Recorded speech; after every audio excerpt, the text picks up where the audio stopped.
quand tu étais jeune, tu t'es dit, moi, plus tard, je veux travailler dans le domaine de la musique. Qu'est-ce qui t'a fait de ça? C'était vraiment quand j'ai commencé mon club de guitare quand j'étais en secondaire 2 à Hadley. J'ai appris deux, trois chansons. J'ai trouvé ça tellement cool faire de la musique, jouer de la guitare. Puis c'était dans un club de guitare. Tout le monde jouait de la guitare, tout le monde faisait des groupes et tout ça. Puis quand j'ai commencé à faire ça, je me suis dit, ok, c'est vraiment le fun. Je m'amuse tellement en ce moment. Puis si tu peux travailler dans quelque chose que tu aimes bien pour le reste de ta vie, je pense que c'est la définition d'être heureux, c'est de travailler dans ce que tu aimes faire, puis de faire l'argent en même temps. Là-dedans, ça serait super. Fait que je me suis vraiment décidé ça quand j'ai commencé à faire la guitare, et ça a vraiment augmenté depuis. J'ai commencé des projets musicaux beaucoup plus intéressants, alors j'ai toujours aimé ça. Donc, les critiques, tu nous as dit qu'ils étaient unanimes pour ton premier album. Qu'est-ce qu'ils disaient, ces critiques-là? Fait que, ils m'ont définitivement dit que je suis quelqu'un de très créatif. Ils m'ont aussi dit que quand je rappe, ma voix est très forte, très passionnée. Je suis pas que je suis en colère, mais tu vois que j'ai de l'énergie. J'ai beaucoup d'énergie pour tout ça. Ils ont trouvé les paroles vraiment, vraiment bonnes. Ils me disaient, t'as pas des sujets très matures. C'est pas tout le monde de ton âge qui vont avoir des perspectives comme ça sur la société, sur l'amour, sur tous des sujets que j'adresse sur mon album. Aussi, j'ai eu beaucoup de critiques sur comment je faisais, sur comment ils ont trouvé ça, ils ont trouvé drôle. Oui, c'est du rap, oui, c'est un album, c'est un peu sérieux, mais je me laisse un peu d'espace pour avoir du fun avec ça, puis m'amuser. Puis ils me disent beaucoup que je leur rappelle que la musique, c'est aussi pour s'amuser, c'est pas juste un travail où tu lèves à 8 heures du matin, tu travailles de 8 heures à 4 heures. C'est vraiment quelque chose que tu peux t'amuser avec.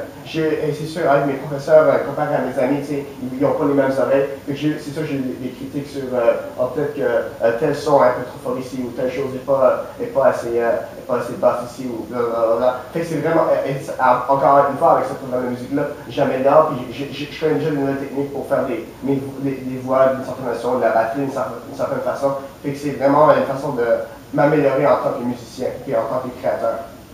Quel conseil tu donnerais aux jeunes qui débutent dans ce métier? Moi, je dis, honnêtement, comment je peux le dire? Je dis, laisse-toi aller, amuse-toi. Le plus important, c'est vraiment de s'amuser. Je sais que c'est quelque chose qu'on dit au primaire, quand tu joues au soccer. Oh, l'important, c'est de s'amuser. Mais c'est vraiment ça l'importance. Il faut que tu sois dédiqué. Je connais beaucoup de personnes qui font la musique dans mon programme ou sur YouTube, et ils vont faire une chanson ou 2 mois ou 1 mois, ils mettent une nouvelle vidéo. Moi, je suis quelqu'un qui est très, qui crée très souvent, fait que je me suis dit au moins 3 à 4 vidéos par mois, un album le plus souvent possible. Il faut vraiment que tu sois dédiqué et que tu donnes 110%. C'est ça que je fais. Je me donne à 110%. Je pense que c'est très important de s'amuser et d'être dédiqué. Et avec le temps, c'est sûr qu'au début, j'ai pas créé de la bonne musique dès le début. J'ai beaucoup de vidéos sur YouTube qui sont encore là en ce moment, que la qualité est vraiment pas bonne. Mais je me suis dit, tu sais, j'ai grandi en tant qu'artiste, j'ai grandi en tant que musicien. Je veux vraiment montrer à tout le monde les échelons que j'ai gravis. Alors, je pense vraiment que c'est important d'être dédiqué. Et après 2-3 ans, même 2-3 mois, on ne sait jamais, tu vas t'améliorer, tu pourras vraiment créer quelque chose de très très beau. Qu'est-ce qui est le plus dur dans ce métier-là? Le plus dur, je dirais, c'est vraiment le côté financier. C'est très dur de se faire de l'argent, c'est très dur d'avoir un emploi stable quand tu fais de la musique. Parce que quand tu travailles dans la musique, c'est beaucoup de contrats, puis oh, tu as trouvé un groupe, ok, je te fais ton CD, ok, j'ai vu ton CD vend de l'argent, maintenant je fais de l'argent. Mais c'est pas garanti que tu vas avoir un autre contrat. C'est pas comme si tu avais une paye qui rentrait chaque 2 semaines parce que tu travaillais tel montant d'heures par semaine. C'est vraiment être dédiqué, trouver, faire des connexions avec du monde, puis de là, essayer de gravir et faire des projets qui vont te autofinancer. Tu parles de projet, autre que ton album, est-ce que tu as d'autres projets futurs qui s'en viennent? Oui, j'ai plusieurs autres projets. J'ai commencé, après l'entrevue qu'on a fait à la radio, j'ai trouvé ça vraiment amusant. Fait que j'ai commencé mon propre podcast sur YouTube qui se nomme Indecisive People Talk. Et c'est un peu une autre façon d'expression de m'exprimer. On n'a pas vraiment un script, c'est vraiment, on demande, ok, de quoi est-ce que vous voulez qu'on parle cette semaine? Puis j'ai passé sur Facebook, peux-tu répondre à telle question, peux-tu parler de tel sujet? Puis j'ai plein de personnes qui participent, puis c'est moi et un autre ami qui dit, c'est tenté de faire un podcast. Une personne qui a probablement jamais fait de podcast de sa vie, c'est quelque chose de très, très libre et on s'amuse avec ça. Et ça, je fais un épisode par mois. Les épisodes durent 30 minutes à peu près, mais je voudrais faire plus d'épisodes plus souvent. Mais c'est juste qu'avec l'école, puis l'album, tout ça, si j'ai pas autant de temps. Dans le podcast, c'est ça comme j'ai dit, je parle rapidement des projets que je fais en ce moment. Fait que si tu veux savoir ce que je fais en ce moment, écoute les premiers 10 minutes de podcast, tu sais exactement ce qui se passe, puis tu peux partir après. Là. Je veux dire, c'est une façon très rapide après, tu regarder Facebook, Twitter, ok, j'ai fait ça, j'ai fait ci, abonné, tout ça. C'est juste une autre façon d'inclure mes fans, tout le monde qui regarde mes vidéos. Un autre projet que j'ai commencé avec mon propre groupe de musique. En ce moment, on est juste deux. C'est moi et mon ami il s'appelle Alex Tintin-Manté. On s'est rencontrés il y a un an, puis on a mis beaucoup dans la musique, puis on a commencé notre propre groupe de musique qui s'appelle Face Your Fears. Et ça, c'est plus un groupe de rap rock. Puis en ce moment, on travaille sur un CD de 5 chansons qui va être sorti à peu près, je dirais, début 2015. Printemps 2015. Tu t'es fait connaître sur YouTube. Est-ce que tu trouves que YouTube, c'est une bonne plateforme pour faire connaître les artistes émergents? C'est définitivement une très bonne plateforme. Quand tu fais sur YouTube, quand tu mets une vidéo sur YouTube, il y a une section où tu peux mettre des tags. Ça veut dire des mots. Disons que j'ai fait une chanson, j'ai fait une chanson de Eminem, puis j'ai mis sur YouTube. Et là, tu peux taper Eminem, reprise, chanson, musique, guitare, acoustique, basse, tout ce que tu veux. Puis quand il cherche une vidéo d'Eminem sur YouTube, il tape, il peut regarder une vidéo, puis une autre, puis la tienne peut arriver, de là, une personne écoute, une autre personne écoute, puis ça peut très rapidement devenir quelque chose de viral, puis quelque chose que beaucoup de personnes peuvent écouter en même temps. C'est une très bonne plateforme. Encore une fois, c'est juste qu'il faut être dédié et s'assurer que tu mets des chansons régulièrement ou des vidéos, si tu fais des vidéos sur des chats, mets des vidéos régulièrement sur des chats en ligne. Si tu fais des vidéos sur la musique, régulièrement faire des vidéos de musique en ligne.